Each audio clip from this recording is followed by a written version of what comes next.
ആയിരിക്കും ആ മൂന്ന് വിഭാഗം. ഖിയാമത്ത് നാളിൽ തള്ളപ്പെടുന്ന മൂന്ന് വിഭാഗം ആരാണ്?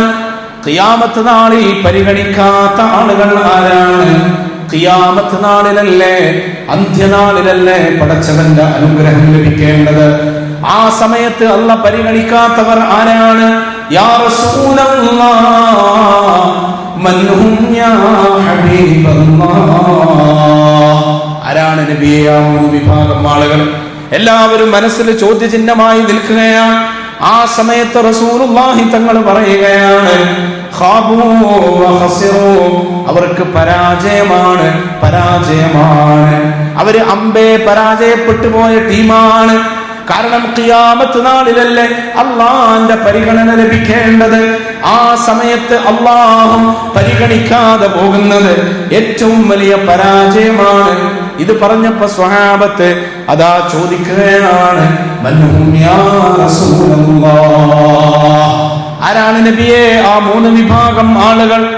നബി തങ്ങൾ പറയുകയാണ്, ഒന്നാമത്തെ ടീം ആരാണ്? ഒന്നാമത്തെ വിഭാഗം ആരാണ്? ഞെരിയാണിക്ക് താഴെ വസ്ത്രം ഉടുക്കുന്നവരാണ്. സുബ്ഹാനല്ലാഹ്, ഞെരിയാണിക്ക് താഴെ വസ്ത്രം ഇറങ്ങി പോകാൻ പാടില്ല. അപ്പൊ സ്ത്രീകൾ മറക്കണം, സ്ത്രീകള് ശരീരം കാല് മുഴുവൻ മറക്കണം, അതിൽ സംശയമല്ല. പുരുഷന്മാരുടെ വേഷവിധാനം ഞെരിയാണിക്ക് താഴെ ഇറങ്ങിപ്പോകാൻ പാടില്ല. അത് ശ്രദ്ധിക്കണേ, ശ്രദ്ധിക്കണേ. അല്ലാഹു തൗഫീഖ് നൽകട്ടെ. ഇനി വല്ലപ്പോഴും അറിയാതെ ഇറങ്ങിപ്പോയാൽ അതിന് തെറ്റുമില്ല. സാധാരണഗതിയിൽ ചില ആളുകൾക്ക് മുണ്ടെടുത്തു എന്ന് തോന്നണമെങ്കിൽ ഞെരിയാണിന്റെ താഴേക്ക് മുണ്ടിറങ്ങിപ്പോണം. അപ്പോഴേ മുണ്ടെടുത്തു എന്നുള്ളൊരു പ്രൗഢി വരുള്ളൂ. ആ പ്രൗഢിയുടെ പേരാണ് അഹങ്കാരം. അഹങ്കാരത്തോടുകൂടെ ഞെരിയാണിക്ക് താഴെ വസ്ത്രം ഇറങ്ങിപ്പോകുന്നവര് അവർക്ക് ഖിയാമത്ത് നാളിൽ പരിഗണനയില്ല. റബ്ബിന്റെ റഹ്മത്തിൽ നിന്ന് അടിയോടിക്കപ്പെട്ടവരാണ്. സ്വഹാബത്തെ സൂക്ഷിക്കണേ, ശ്രദ്ധിക്കണേ. അല്ലാഹു നമുക്ക് തൗഫീഖ് നൽകട്ടെ. നമ്മുടെ വേഷവിധാനം ശ്രദ്ധിക്കാൻ അല്ലാഹുവേ ഞങ്ങൾക്ക് നീ ഭാഗ്യം നൽകണേ അല്ലാഹ്. ഇപ്പോ സ്കെൽറ്റായ ആളുകളുണ്ടാവും, തടി കുറഞ്ഞ ആളുകൾ. തടി കുറഞ്ഞ ആളുകള് എത്ര ചിലപ്പോൾ മുണ്ടെടുത്താലും ടൈറ്റായിട്ട് നിൽക്കൂല. അങ്ങനെ ഉണ്ടാവാറുണ്ട്. വളരെ തടി കുറഞ്ഞ ആളുകൾ. ആ തടി കുറഞ്ഞ ആളുകളിൽപ്പെട്ട ഒരാളായിരുന്നു ആര്? സയ്യിദുനാ അബൂബക്കർ സിദ്ദീഖ് റളിയല്ലാഹു അൻഹു. ചിലപ്പോൾ മുണ്ടങ്ങ് താഴേക്ക് ഇറങ്ങിപ്പോകും.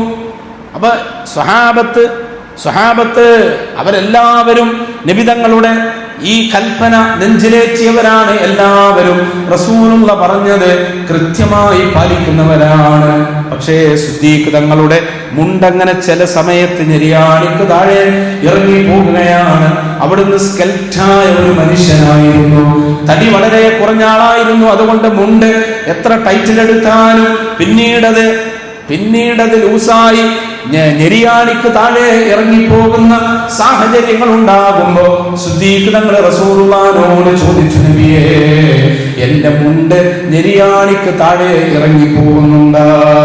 ഞാൻ എത്ര ശ്രദ്ധിച്ചാലും എന്റെ ശരീരത്തിന്റെ ഘടന ഇങ്ങനെയായതുകൊണ്ട് അറിയാണ്ട് ഇറങ്ങിപ്പോകുകയാണ് എന്ന് റസൂലുള്ളാഹിനോട് വിഷമം പറഞ്ഞപ്പോ അല്ലാഹുവിന്റെ റസൂല് പറഞ്ഞു, അതിന് ഇളവുണ്ട് അബൂബക്കറേ, അതിന് ഇളവുണ്ട് അബൂബക്കറേ. അപ്പൊ അറിയാതെ ഇറങ്ങിപ്പോയി. തടി കുറഞ്ഞ ആളുകൾ എത്ര മുറുക്കിയെടുത്താലും ടൈറ്റിലെടുത്താലും ചിലപ്പോ അത് അഴിഞ്ഞു പോകും, സാധ്യതയുണ്ട്. അതിനൊക്കെ ഇളവുണ്ട്.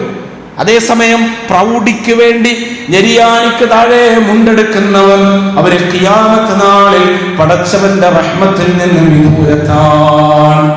രണ്ടാമത്തെ ടീമിന് അല്ലാഹുവിന്റെ റസൂല് പറയാം, വൽ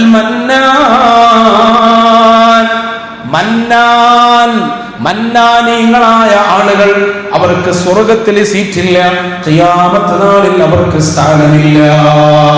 ആരാ മന്നാൻ എന്ന് പറഞ്ഞാൽ? ഒരു നന്മ ഒരാൾക്ക് ചെയ്തു കൊടുത്താൽ അത് പബ്ലിക്കിൽ പറഞ്ഞുകൊണ്ട് അദ്ദേഹത്തിന്റെ വ്യക്തിത്വത്തെ നശിപ്പിക്കുന്നവർ. മനസ്സിലായോ? ഒരു നന്മ, ഒരാൾക്ക് കടം കൊടുത്തു കാശ്, അപ്പൊ അതെന്ത് ചെയ്യാം? പബ്ലിക്കിൽ പോയിട്ട് പറയാം, അവൻ ഇന്നലെയും കൂടി കൊടുത്തിട്ടുള്ള കാശ്, എന്നിട്ട് അവന്റെ നടത്തം കണ്ടോ എന്ന് പറയാം. ചെയ്യാൻ പാടില്ല. ഒരാൾക്കൊരു നന്മ ചെയ്തു കൊടുത്താൽ അത് പരസ്യപ്പെടുത്തിയിട്ട് ആ വ്യക്തിയുടെ സ്റ്റാറ്റസിനെ ബാധിക്കുന്ന രീതിയിൽ സംസാരിക്കുന്നവർ, അവർക്ക് ഖിയാമത്ത് നാളിൽ അല്ലാഹുവിന്റെ അടുക്കൽ സ്ഥാനമില്ല. എന്റെ പ്രിയപ്പെട്ട ഉമ്മമാരെ, സഹോദരിമാരെ, നമ്മളൊരു നന്മ ചെയ്താൽ, ഒരാൾക്കൊരു നന്മ ചെയ്തു കൊടുത്താൽ അല്ലാഹ് സ്വീകരിക്കണമെന്ന അടിസ്ഥാന ലക്ഷ്യമാണ് നമുക്കുണ്ടാകേണ്ടത്. അത് മറ്റൊരാളുടെ മുമ്പിൽ അവതരിപ്പിച്ച് ആ വ്യക്തിയുടെ വ്യക്തിത്വത്തെ നശിപ്പിക്കുന്ന സംസാരമോ ഇടപെടലോ ഉണ്ടായാൽ ആ പ്രവർത്തിക്ക് കൂലിയില്ലെന്ന് മാത്രമല്ല, അല്ലാഹുവിന്റെ ശാപം അതിലൂടെ ലഭിക്കുമെന്ന് ഹബീബായ റസൂലുള്ളാഹ്. അല്ലാഹു നമുക്ക് നല്ലത് ചെയ്യാൻ തൗഫീഖ് നൽകട്ടെ. നല്ലത് ചെയ്യാൻ അല്ലാഹു നമുക്ക് തൗഫീഖ് നൽകട്ടെ. അതുപോലെ റസൂലുള്ളാഹി തങ്ങൾ പറയുകയാണ്, മൂന്നാമത്തെ വിഭാഗം ആരാണ്? കള്ള സത്യം ചെയ്തുകൊണ്ട് കച്ചവടം നടത്തുന്ന ആളുകളുണ്ട്.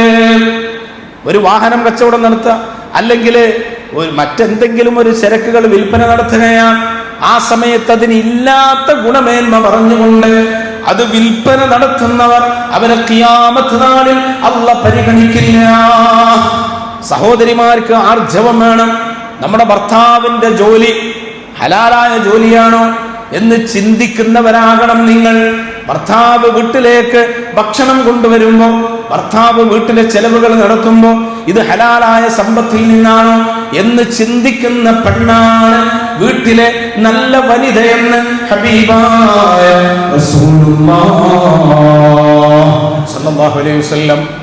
ഒരു വസ്തു വിൽക്കുമ്പോ അതിന് ഉള്ള ഗുണമേ പറയാവൂ. ഇല്ലാത്ത ഗുണം പറഞ്ഞ് മേടിക്കുന്നവനെ പറ്റിക്കാൻ പാടില്ല, മേടിക്കുന്നവനെ വഞ്ചിക്കാൻ പാടില്ല. കൃത്യമാണ്, വ്യക്തമാണ്.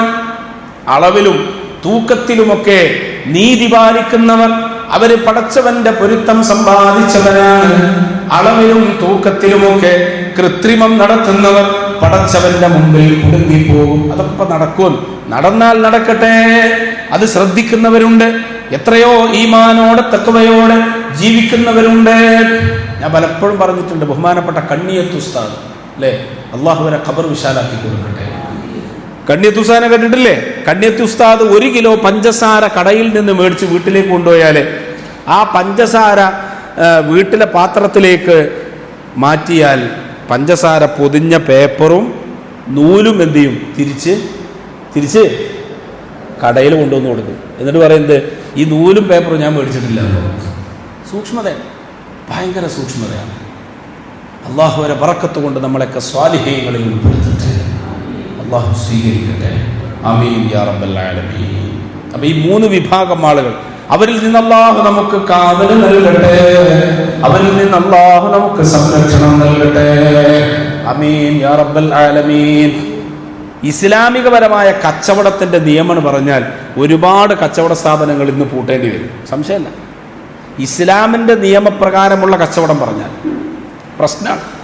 ഒരുപാട് നിബന്ധനകൾ. കാരണം ഒരാളും പറ്റിക്കപ്പെടാൻ പാടില്ല, ഒരാളും ചതിക്കപ്പെടാൻ പാടില്ല എന്ന് വിശുദ്ധ ഇസ്ലാമിന് നിർബന്ധമുണ്ട്. കച്ചവടം അതിന്റെ നിയമത്തിലായിരിക്കണം, അതിന്റെ തത്വത്തിലായിരിക്കണം. വളരെ കൃത്യമാണ്.